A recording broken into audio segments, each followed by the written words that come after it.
Salam alaykum everyone, my name is Ahmad. Today is Friday, Jamal, inshallah, and I'm in the masjid right now. That's why there is no fancy setup and locations and stuff.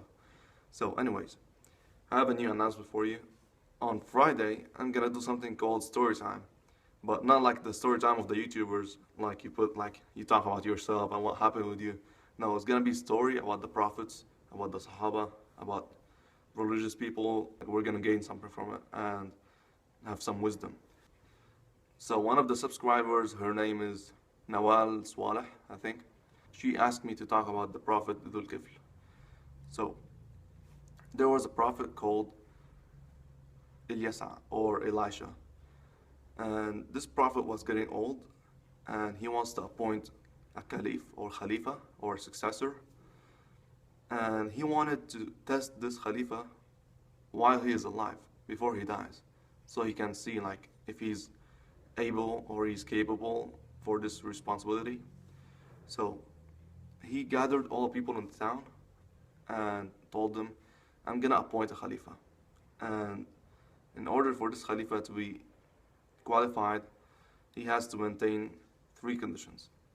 So the first one is to pray all night, the second one is to fast all day, and the third one is to not get angry. So imagine that. Imagine you're not sleeping, there's no sleep, you're gonna be praying all night, and you're gonna be fasting all day. And you shouldn't be getting angry. You shouldn't get angry of anything. So one of the audience, he raised his hand and he said, me, Ya Rasulullah, I can do that. I can handle it. So the Prophet looked at him and he didn't feel like this person can handle that. So he told him that he's gonna wait, maybe someone better will come. So he waited for the next day and he gathered all people again and he asked the same question. And also the same guy whose name is Dhul Kifl raised his hand and he said, me, Ya Rasulullah, I'm capable. So he decided to appoint him and see if he's gonna be able to handle this responsibility. So in this job, there is no sleep, and the only time you sleep it's called in the nap time, which is around between Dhuhr and Asr, maybe around 12, 1 until 3 or 4. So it's very little and it's a hard job. So anyways, he became a Khalifa, and by the time Shaitan and Iblis, we know Iblis, he's the king of the shayateen or of the devils. He started sending his soldiers or his offspring to this prophet to lead him astray, to not let him fast or to make him stop praying at night. And it never worked. They will always go back to their king, to Iblis, and say to him, we could not do anything with him. Until that day, that Iblis himself decided to come and lead him astray. And he decided to use the third side, which is getting angry. He wants to make him angry. He knows that if this guy gets angry, he's not qualified for this position. So he made himself look like an old man with a beard and he's poor. And he went at the nap time and he started knocking on the door and making noises. So the Prophet woke up and he opened the door and he said, yes, how may I help you? Are you alright? So the guy said to him, who's Iblis of course, said to him, I'm an old man, I need some help. They wronged me and I'm miserable. And started talking and wasting his time. So eventually the nap time is over. And the Prophet told him, do you realize that this is my nap time? This is the only time I sleep? So he told him, come to me tomorrow in the morning when I'm working. And inshallah I will help you.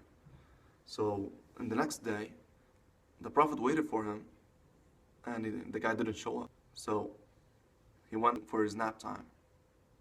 And exactly at the nap time, when he goes to sleep, the same guy, Iblis, came and started knocking on the door and making noises and waking him up. He wants to make him angry. So the Prophet told him, didn't I tell you yesterday to come at the daytime when I'm working? Because now it's the nap time for me. I have to sleep. So he started making excuses and talking and wasting his time. until his nap time is over again for the second day. He didn't sleep for 2 days in a row. So on the third day, the Prophet decided to put his servant on the door outside and told him, if anybody came here, don't let him knock on the door because I need to sleep. I haven't slept in 2 days. So the servant is outside, the Prophet is sleeping, Iblis came and he wants to knock on the door.